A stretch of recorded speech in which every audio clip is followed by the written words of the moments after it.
Hello, welcome to Tokusatsu Thursdays. Today, we're reviewing the infamous Tokusatsu adaptation Mask Rider by Saban Entertainment, which was which aired in 1995 through 1996, had 40 episodes, starring T.J. Roberts as Prince Dex, Rainen J. Slover as Molly, Ashik McNarn II as Albie, David Strandstrom as Hal, Candice Keita as Mom.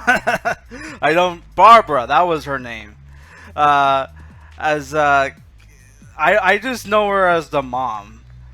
Ken Ring as Count Dragon and Jennifer Tung as Nefaria. So the show only lasted 40 episodes, and it's obviously it was Saban's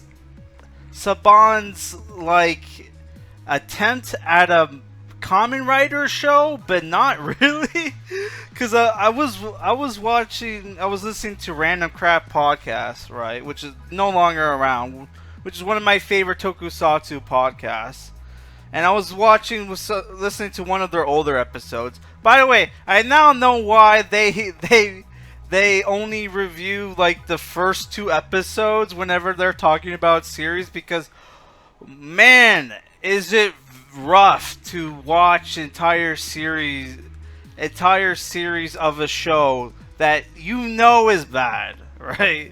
Because this show was so bad as a kid. I don't even remember watching it, other than the Power Rangers crossover episode, which isn't even on YouTube, right? You can only find the 40 episodes of the Mask Rider series, right? So the story behind the show was that Saban, who obviously made a deal with Toei Company to license out to make adaptations of their popular Super Sentai shows from Japan to the West, right? Power Rangers was so popular that it was killing other TV shows, right? Like Sonic Underground and like other popular shows around the same time, right? So Saban knew that they were going to get ripped off, so they did some of the sneakiest crap ever, where they bought the rights to the other popular Tokusatsu franchises in Japan, like Kamen Rider and the Metal Heroes show, right? Which was used for other Saban shows like VR Troopers and Beetleborgs, right? And obviously for Kamen Rider, they came up with this show, Mask Rider, which is about this teenage alien prince called Prince Dex, who is fighting his uncle back on Edenoi, which is supposed to be the same planet that Alpha 5 is from, right? And after being ordered by his grandfather, Prince Lexion, to transport to Earth, because Count Dragon, who was already winning the war back home, decides to invade Earth and use his insectivores, which is what the bad guys are called. The monsters are called, to enslave Earth and like force them to join his army, right? So Prince Dex goes to Earth armed with the Mask Rider powers, which allows him to transform into two other modes, which is Super Gold and Super Blue. Super Gold having a laser gun and Super Blue allowing him to transform into water. He also has two allies, which is a talking dirt bike called Hopper and a talking car called Magmo, right? So when Dex gets to Earth, he befriends this family, which is very diverse family. You have the white dad called Hal, who's like a repairman. You with his has an Asian wife called Barbara, who has a catering company, and they have two adopted kids. One's a teenage girl named Molly. The youngest one is Albie, right?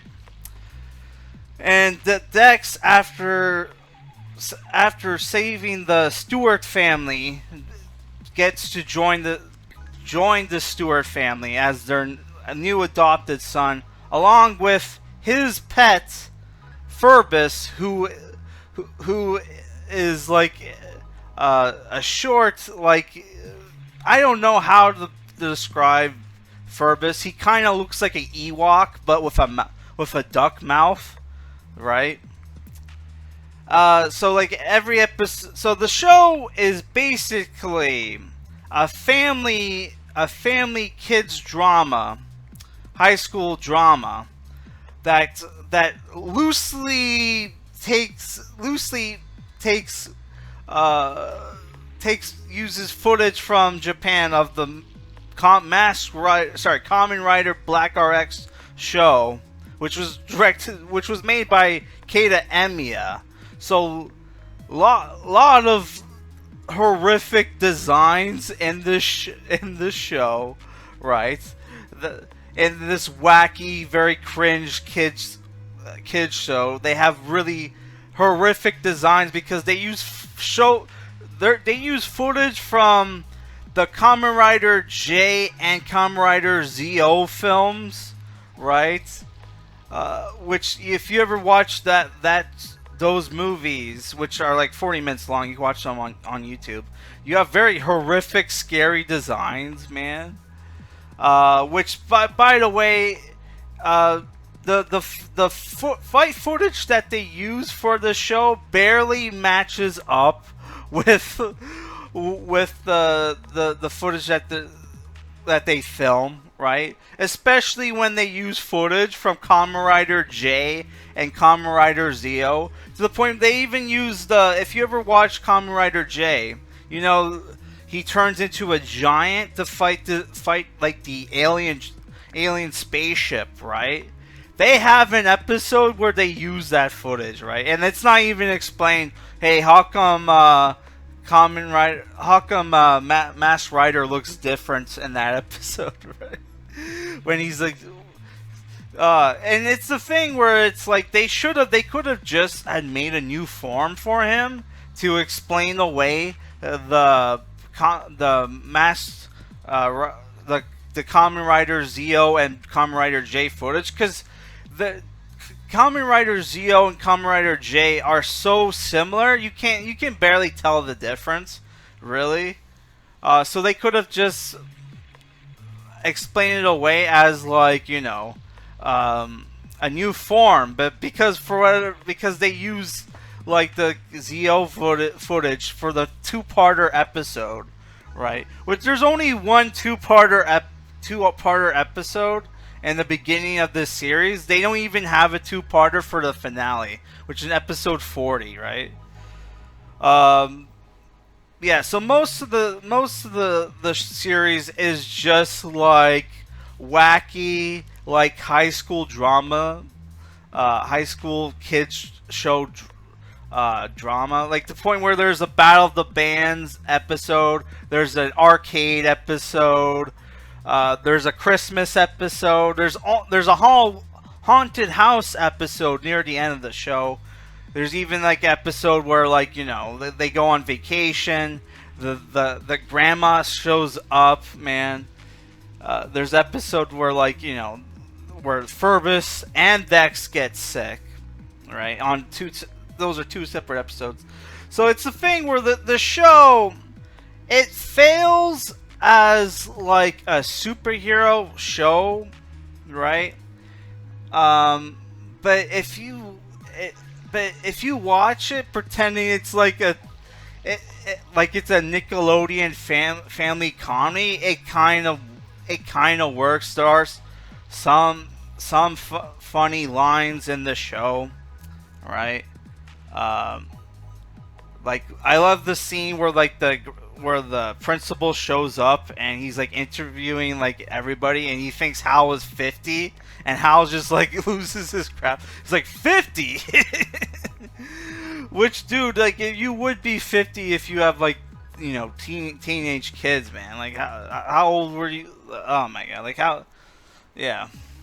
But yeah, like the show, it's the thing where the show, as a superhero show, it's very cringe. Especially Dex. Dex comes off very autistic, and despite being very autistic, he's like the most popular kid at the school. It's like, dude, so the show is so 90s, man. But yeah, the show, it's not written very well. There's lots of times where like our characters have the ability to teleport, right? And when it's convenient, and when there were times where they needed to teleport, they totally forgot they could teleport, right? Oh my god, it's like really dumb stuff like that. Um, Also, the costumes of the Eden noise were terrible. Um, they had like they told and the Masked Rider costume, the Black RX costume. If you look at it compared to the show footage, they got the he's wearing different kinds of pants. He's wearing like very bright, not bright, but it's like aquamarine like spandex pants. Where in the show footage, it's supposed to be like leather or something, right?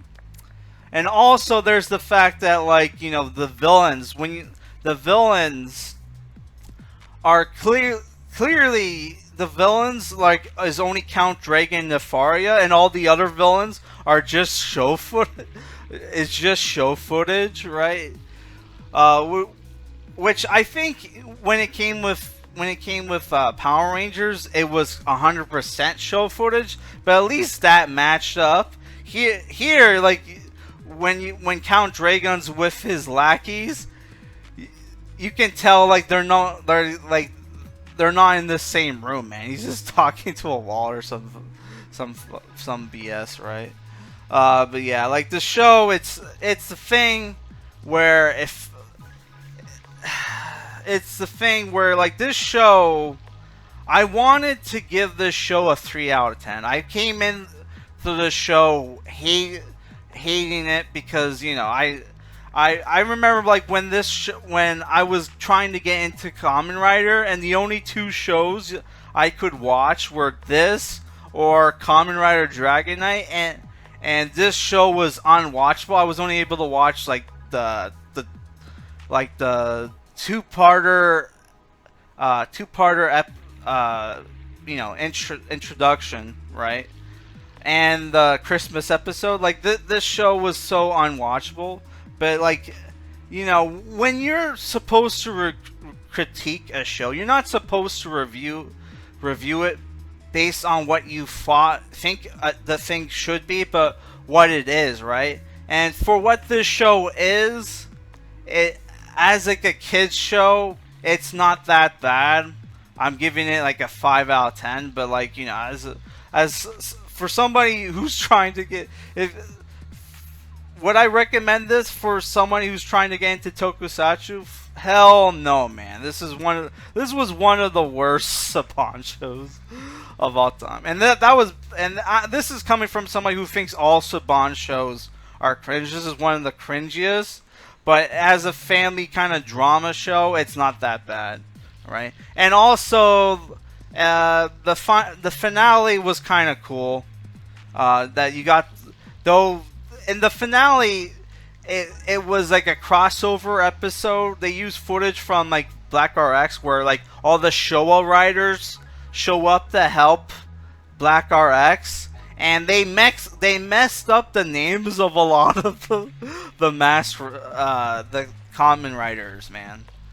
Oh my god.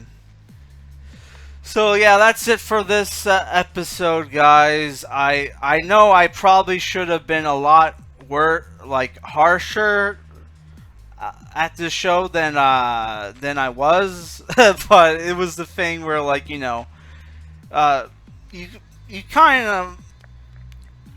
of grow to like, you watch something and you kind of, even though you kind of hate it at first, you kind of grow to like it, right?